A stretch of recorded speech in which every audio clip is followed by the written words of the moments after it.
Tens of thousands of animals of all kinds have served the Canadian military during times of war. They've helped transport equipment, deliver messages, given companionship, and saved the lives of soldiers. In today's video, we'll be paying tribute to Canada's four-footed war heroes.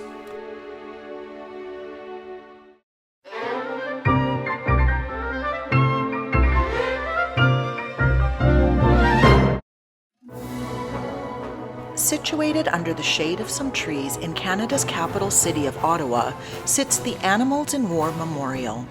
It commemorates animals used by the Canadian military in conflicts since the Boer War and honors those animals who served and sacrificed for our country. Many of these brave animals have even been awarded various medals for their services. The Dicken Medal was created by a British woman in 1943 to honor those who showed particular bravery and devotion. It is basically a Victoria Cross for animals. Canada has had several brave animals awarded this prestigious medal. Canadians have had all sorts of animals as companions and mascots with them during wartime. Rabbits, geese, monkeys, and even an owl and a groundhog. These animals were a huge boost to a soldier's morale. Cats were often found on ships as they required minimal care, kept the rodent population down, and provided companionship to nervous sailors. Stray dogs and cats provided comfort to men in the trenches. So, speaking of dogs, let's begin with Canada's canine heroes. Pal was a Newfoundland dog owned by the Hayden family in Gander, Newfoundland. Being a very large dog, Pal accidentally scratched the face of a child, and because a doctor was required, the Haydens had to make a decision to either have Pal put down or to give him away. The choice was easy. They gave him to some soldiers stationed at the airbase. Pal was renamed Gander and became the official mascot of the 1st Battalion of the Royal Rifles of Canada at the beginning of the Second World War. The battalion was being sent overseas, and rather than leave the dog behind, the men promoted him to sergeant. So Sergeant Gander traveled with the regiment to Hong Kong. During his time in Hong Kong, Gander was given a lot of cold showers to help him deal with the extreme heat, and he was also known to drink a cold one, meaning beer. Japan attacked the British colony in December 1941 in what became known as the Battle of Hong Kong. Gander attacked and chased off Japanese troops on at least 2 occasions. As most of the battles occurred at night, his black fur gave him a camouflage advantage. He growled and ran at the enemy soldiers, biting at their heels, recalled Rifleman Reginald Law. The Japanese later interrogated Canadian prisoners of war about the Black Beast, worried that Canadians were training ferocious animals for warfare. On December 19th, during a battle, Gander was killed while carrying an enemy grenade away from a group of wounded Canadian soldiers. Gander was posthumously awarded the Dicken Medal in 2000. The ceremony was attended by 20 surviving members of his regiment. Fred Kelly, with a Newfoundland dog by his side, accepted the medal on Gander's behalf. The medal is on display at the Canadian War Museum in Ottawa. Gander is also listed alongside the names of Canadians who died during the battle on the Hong Kong Veterans Memorial Wall. Muggins was an incredibly famous Canadian Red Cross mascot of the First World War. Though he never saw military action and never left Canada, I think his deeds should be included as a heroic effort. Muggins was a Spitz breed dog who would wander in downtown Victoria, British Columbia, with donation boxes tied to his back, or set up on a display stand collecting donations for the Red Cross. Muggins's fundraising quickly made him famous locally and then internationally when he appeared in photos with the Prince of Wales in 1919 and with the acclaimed Canadian General Sir Arthur Currie. Muggins helped to raise a total of $21,000, which is equivalent to $326,400 today for the Red Cross war effort and returning veterans. In 1920, Muggins died of pneumonia and his body was taxidermied so he could live on in the British Columbia Legislative Assembly. Even after death, Muggins continued raising money when his body went on display during the Second World War in the Red Cross Superfluities store in Victoria, and then at a special war veterans fundraising stand downtown. The American and French Red Cross awarded his efforts with prestigious medals, as did the Esquimalt Military Hospital. In all, Muggins was awarded 8 medals from around the world, and 7 of those are in the care of the Saanich Archives. To learn more about Muggins, check out the book, Muggins, The Life and Afterlife of Canadian Canine War Hero by Grant Hayter Menzies. The last dog to be featured in our list is Sam the German Shepherd. Sam and his handler, Sergeant Ian Carnegie, are actually British but were on assignment with the Royal Canadian Regiment in Bosnia-Herzegovina in 1998. While patrolling the town of Drvar, the 1st Battalion of the Royal Canadian Regiment came under fire from a gunman. After firing, the gunman ran into the bar with Sam close behind, and he brought him down. Sergeant Carnegie then disarmed the man and retrieved the loaded pistol. 6 days later, Sam was instrumental in helping to keep a mob armed with crowbars, clubs, and stones from attacking 50 Serbs taking refuge in a compound. Sam never backed off while facing the rioting mob. Sam retired at the age of 10 in 2000 and died shortly thereafter from natural causes. He was awarded the Dicken Medal posthumously in 2002. Sergeant Carnegie accepted the medal on Sam's behalf and said he could never have attempted to carry out his duties without Sam. During the First World War, Canada sent about 130,000 horses overseas. By the end of the war, Canada had provided well over 10% of the horses used in battle on the Western Front. Many of these were killed. It is estimated that in total, 8 million horses and mules died in the Great War. Warrior was a thoroughbred foaled on the Isle of Wight in 1908. He went to war on the Western Front and led the charge for the Canadian Cavalry Brigade at several battles during the First World War, including the Somme, Ypres, and the Battle of Morio Wood, which was a crucial attack that helped pave the path to the final days of the war. Warrior survived the war and was shipped back to his owner, General Jack Seeley. Warrior died in 1941 at the age of 32. He had an obituary in the London paper, the Evening Standard, under the heading, "Horse the Germans Could Not Kill." In September 2014, 100 years after Warrior went to war on the Western Front, he was awarded the Dicken Medal. For more information, check out the website warriorwarhorse.com or the book Warrior, The Amazing Story of a Real Warhorse by General Jack Seeley. Our next horse hero is called Morning Glory. This horse was one of many shipped to France during the early years of the First World War. Her owner was a Member of Parliament, Lieutenant Colonel George Harold Baker, and he was a part-time soldier in what today would be called the Reserves. Baker volunteered for service, left Brome County in Quebec's eastern townships in 1915 with Morning Glory, and headed to France. In France, the men were separated from their horses, but Morning Glory was lucky. Instead of tasks like dragging guns under fire in the mud, she became the personal mount of a battalion commander. Baker would occasionally see his horse and mentioned her in a letter home dated May 15, 1916. "I saw Morning Glory day before yesterday. She's in the pink of condition. I hope someday to have her back." Baker was killed a month later during the Battle of Ypres. He was the only Member of Parliament killed in action during the First World War. A bronze statue of Baker stands in the lobby outside the House of Commons on Parliament Hill in Ottawa. It was unveiled on February 29, 1924 by Governor-General Lord Byng, and the Prime Minister of Canada, William Lyon Mackenzie King, spoke at the unveiling. Unlike many Canadian horses, Morning Glory survived the war and returned to Canada in 1918 with General Dennis Draper, a friend of Baker. She lived out the rest of her life on Quebec farms.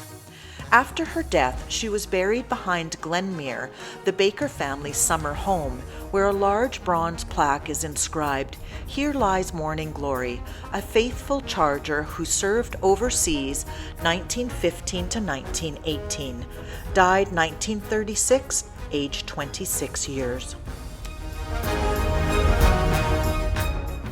In the mountainous terrain of Afghanistan, transporting equipment up mountain roads is very difficult, even with four-wheel drive vehicles. And this is where Hughes comes into action.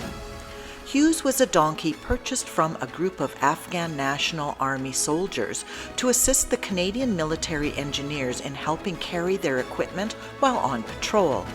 He is named after a fellow soldier back home in Canada. More than 40,000 Canadians have served in Afghanistan since 2001. Hughes became more than just a pack animal, and one of his roles was helping soldiers unwind in Kandahar after long days of searching for improvised explosive devices. For some of the soldiers stationed in this foreign country, Hughes made their time just a little bit nicer.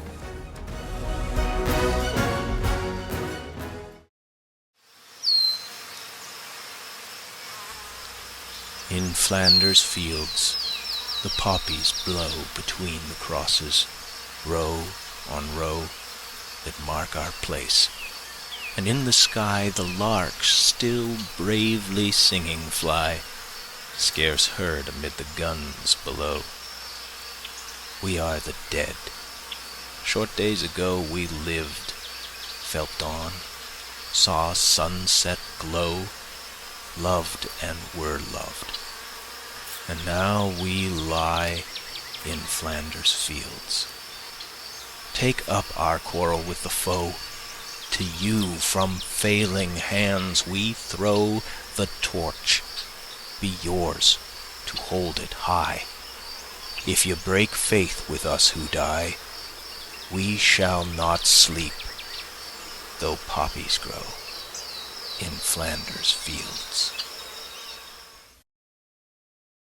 Written by Canadian Lieutenant Colonel John McCrae during the First World War, the poem In Flanders Fields captures the loss and the horrors of war he witnessed as a field surgeon. Few people know that McCrae brought his own beloved horse, Bonfire, with him to the front in Europe. Horses during the Great War delivered messages and pulled equipment through muddy or snow-covered fields. Often Dr. McCrae and Bonfire would ride into the night to try to find some peace during the bloody war. McCrae wrote many letters home to his family in Canada, often mentioning his horse. "I have a very deep affection for Bonfire, for we have been through so much together, and some of it bad enough. All the hard spots in which one's memory turns, the old fellow has shared, though he says so little about it." McCrae enjoyed writing to his sister's children, pretending the letter was written by Bonfire and drawing a horseshoe at the bottom of the letter as Bonfire's signature. One such letter is as follows. October 1st, 1916. Did you ever eat blackberries? My master and I picked them every day on the hedges. I like 20 at a time. My leg is better, but I have a lump on my tummy. I went to see my doctor today, and he says it's nothing at all. I have another horse staying in my stable now. He is black and about half my size. He does not keep me awake at night. Yours truly, Bonfire. Lieutenant Colonel McCrae died of pneumonia and meningitis on January 2, 1918. Always loyal, Bonfire carried McCrae's empty riding boots reversed in the stirrups and led the funeral procession. Bonfire, The Chestnut Gentleman by Susan Raby Dunn is a fictionalized account of the war as told by Bonfire based on real events. Now for a very different and a very brave hero. Sergeant Bill was adopted as a mascot by the 5th Canadian Infantry Brigade during the First World War. A goat named Bill was pulling a cart in Broadview, Saskatchewan, when a train carrying soldiers on their way to be shipped overseas saw him and convinced his owner, Daisy Kerwayne, that they should have him as a good luck charm. Mascots were not actually supposed to go to the front lines, but the soldiers hid him in a big crate and took him along. Sergeant Bill was no ordinary goat, and he became very well known for his extraordinary heroic deeds. He was able to hear and warn soldiers of incoming shells and assist in guarding prisoners. During the Battle of Neuve-Chapelle in March 1915, he saved the lives of 2 men by taking the full force of an enemy shell and was knocked unconscious for an hour. He also saved 3 men by headbutting them into a trench before a shell exploded. He even managed to capture a German prisoner of war on his own. While wounded in the back with shrapnel, Sergeant Bill trapped and stood over a German soldier in a shell crater. During the Second Battle of Ypres, Bill, along with his brigade, was gassed, but he managed to survive. Sergeant Bill was gassed and wounded on multiple occasions, but always managed to pull through. Bill was also at the famous battle at Vimy Ridge, where he was found shell-shocked at Hill 70. He was admitted to the Canadian Mobile Veterinary Section on August 17, 1917, and discharged 10 days later to rejoin his unit. By the end of the war, Sergeant Bill was one of only a few soldiers of the 5th Canadian Infantry Brigade still active and the only original mascot of the Canadian Corps to survive. Sergeant Bill also had a naughty side, and he was court-martialed twice, once for eating his battalion's personnel roll and another time for an altercation with another sergeant. He served his country for 4.5 years and dressed in a blue coat emblazoned with sergeant stripes as he marched with his men in the Victory Europe Parade in Cologne, Germany. For his valor, Sergeant Bill was awarded the 1914 Star, the General Service Medal, and the Victory Medal. He lived the remainder of his life in Winnipeg, Manitoba. His taxidermied body can be found at the Broadview Historical Museum in Saskatchewan. Sergeant Bill's name lives on today with the book Sergeant Billy, The True Story of the Goat Who Went to War by Muriel Messier, and the movie The Invincible Sergeant Bill. During the course of the First and Second World Wars, approximately 300,000 pigeons flew with notes fastened to their legs carrying emergency messages. Occasionally, pigeons wore tiny cameras to capture footage of the Axis forces. Pigeons served as messengers because of their speed, altitude, and homing abilities, and they quickly became the main communication channel between armies, besieged towns, and spies. One such hero pigeon is Beachcomber. He's the only Canadian pigeon to receive the Dicken Medal for his brave war service. On August 19, 1942, Beachcomber was released by Canadian soldiers shortly after the raid on the French port of Dieppe during Operation Jubilee. The pigeon was to relay to England news of their successful landing at Dieppe. Beachcomber accomplished his mission while flying through an aerial dogfight and avoiding Germans intent on downing messenger pigeons. The Dicken Medal was awarded on March 6, 1944. Beachcomber was one in a total of 32 pigeons to ever receive this special medal. It was once thought that bears brought good luck to soldiers, and the official mascot of the Canadian Army is Juno, a bear named after Juno Beach in Normandy, France, the site of Canadian landing operations on D-Day. Though not a war hero, this Canadian bear is probably the most famous war animal in history worldwide. Winnipeg was a female black bear which had been orphaned after her mother was killed by a trapper. Lieutenant Harry Colborne, a cavalry veterinarian, bought the cub for $20 while on his way to training camp near Quebec City and named her after his hometown. When Colborne's regiment was sent to England in 1914, Winnipeg was taken along as the regiment's unofficial mascot. A year later, the regiment was deployed to France, and Colborne left the bear at the London Zoo. This is where Christopher Robin saw her and named his teddy bear after her.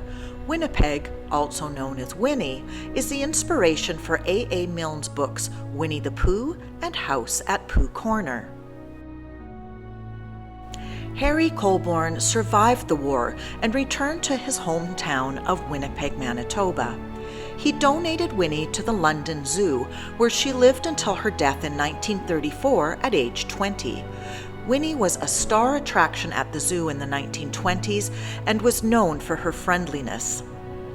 Besides the Winnie Pooh books, movies, and franchise merchandise, Winnipeg has also been commemorated with numerous plaques and statues in London, England, and Winnipeg, Manitoba. In 1996, Canada Post issued a Winnie and Lieutenant Colborne stamp. Thanks so much for watching. If you enjoyed this video, there are a few things you can do to support our channel. Give it a thumbs up, share with your friends, and leave a comment. Let us know if there's a Canadian story you'd like us to cover in a future episode. For more content about Canada, please consider subscribing and ringing the bell icon to be notified of our next video upload.